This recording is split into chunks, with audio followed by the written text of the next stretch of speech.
What do you mean? I don't have that much stuff. Here, let me show you.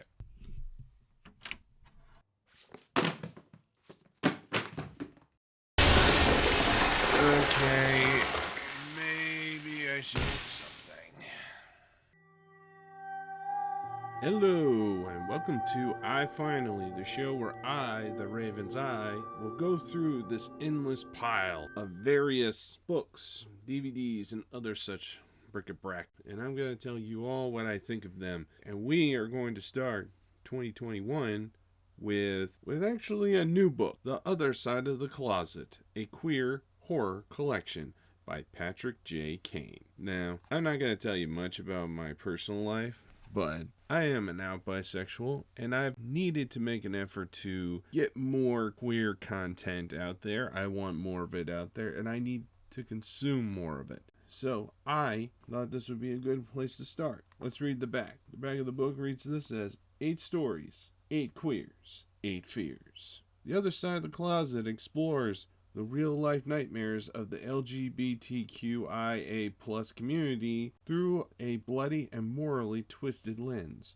A random hookup gone wrong, a gay bar haunted by a dead drag queen, a demented family reunion, a couple who can't let go. In this first collection, Patrick J. Kane transports you to a dimension where your darkest insecurities are magnified beyond your control, where the horrors in your mind have taken shape in front of your very eyes. That dimension is here. That dimension is now. So there's not much about Patrick Kane getting out there. I mean, he's got 2 books. I haven't read the other one yet.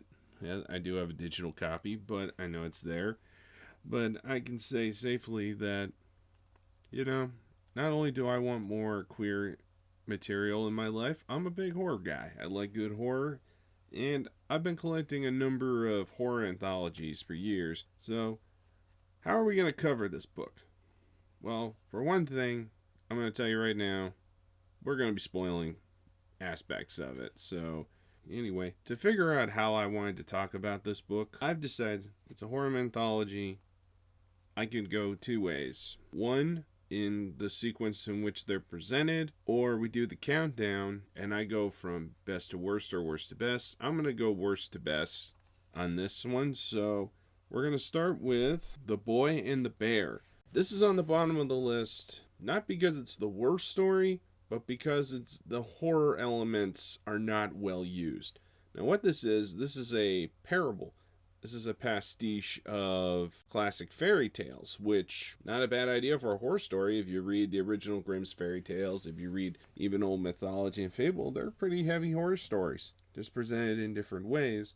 And basically the story is young queer man is warned by older queers to stay away from the bear in the woods, which is a big hairy guy who, is a lumberjack. He goes, he finds the bear, and they have sex, and that's the good chunk of the book. And the only real horror element is some of the intensity of the sex, but also the so-called boy gets his, obviously not a boy, a young man, boy gets his head rammed into the fireplace because it comes back and it barely matters. Like I said before, a fairy tale is not the worst idea for a horror story, but the horror elements in this were not very well utilized. Honestly, it might make good erotica, but as a horror story, it was kind of lackluster. It was kind of tapered on. Okay, our second story is Big Spoon, Little Spoon. Story of 2 lesbians get into some body horror in the sense of both their bodies, once they go to bed, they get stuck to each other and they're trying to separate. Now, this is actually a pretty fair idea. You can make some interesting statements about relationships and other topics of the like, but the problem is it's too short and there's not enough details for us to care. There's not enough details to immerse us into the story to care about these people. They're just 2 people who are stuck, which is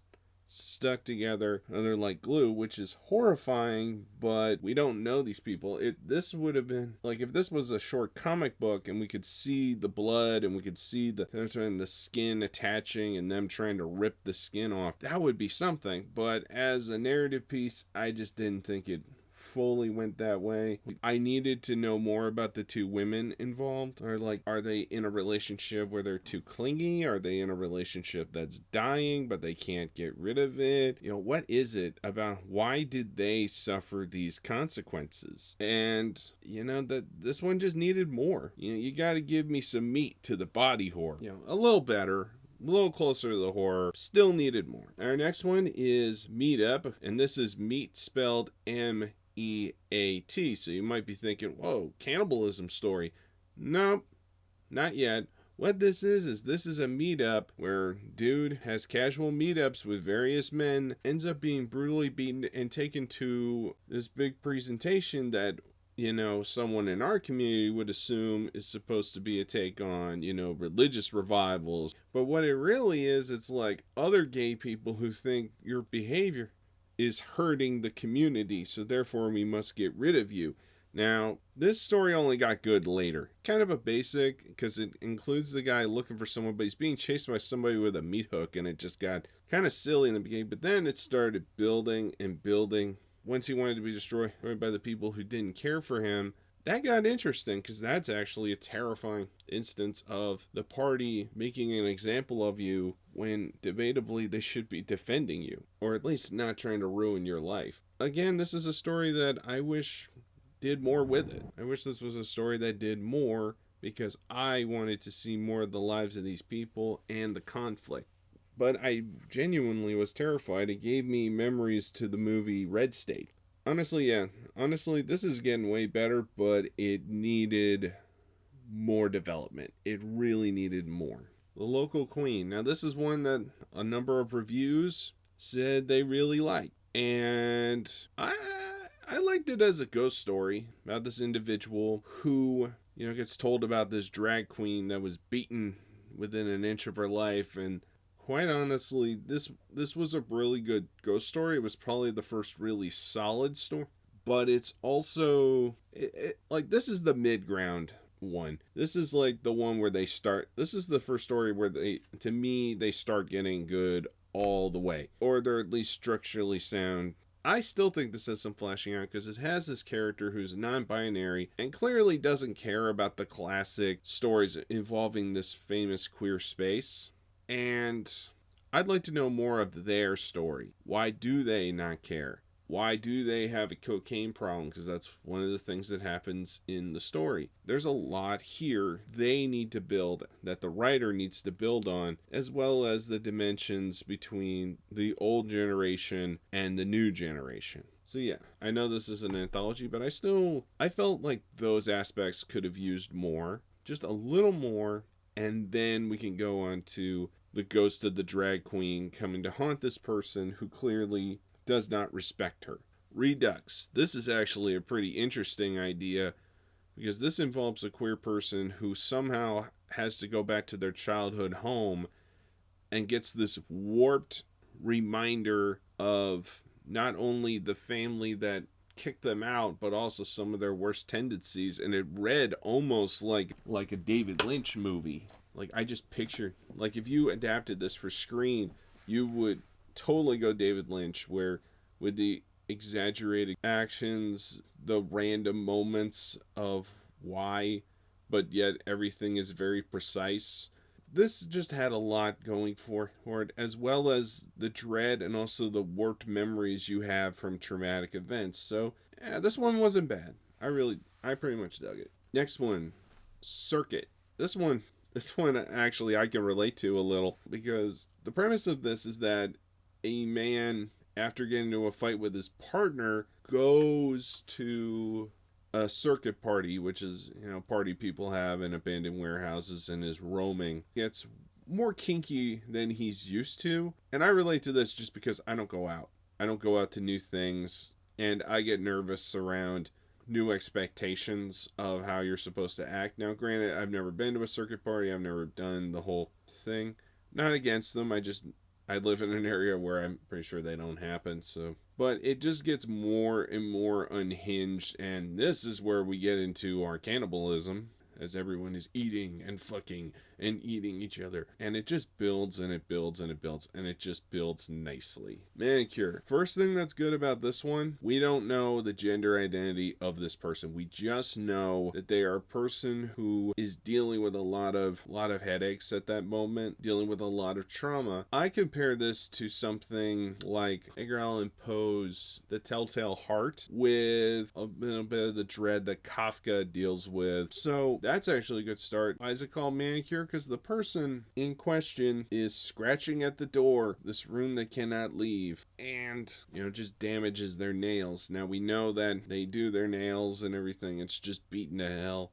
But then it gets into what exactly is keeping them, what is causing their fear, and what it is a number of weird, warped beings that are metaphors for their traumas, their past mistakes, their anger. And while they are not aggressive at her, they are still these awful, heavy reminders of all these things that went wrong in their lives. And it ends with this person killing them with a door, just bashing their skulls in, after seemingly addressing the problem and deciding, well, I should get a manicure. Time to move on. And this is the first story, and it's a really good start. It's not only a really good start, it's a really good way to set the tone, where you're dealing with real feelings, but you're also dealing with gruesome yet also really camp ways of presenting things. I think it's really solid. And finally, my favorite, number 4, I Watched Her. This is the story of a young lesbian coming to terms with the fact that she has been attracted to women probably her whole life, but the story isn't told by her. It is told by this voice that constantly says, I watched her. I remember I was there when she felt shame, when she started looking at the girls, or when she was thinking about how cute,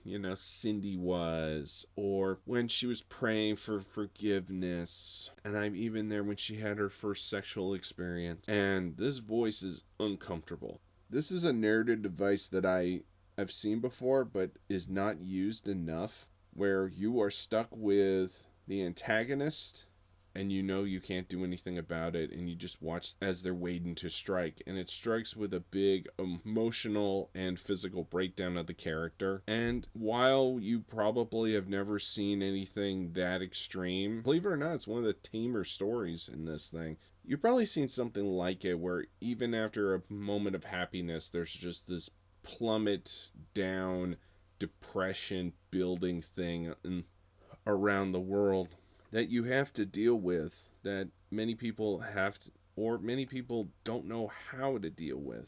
And it's got all the points I want from good horror.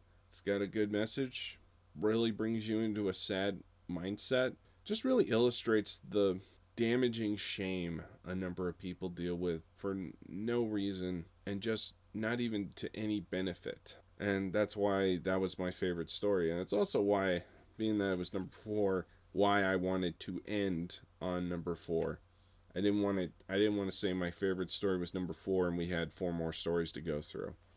So overall, what are my main thoughts on The Other Side of the Closet? It's a very, very good, quick read, and it's a delight for probably any horror fan who is willing to give it a chance. That being said, it could have used a lot more character development. Just about every story that I had a problem with, any complaint I had a problem with, had to do with a lack of character development, and I think this book could have used maybe another 15 pages in total.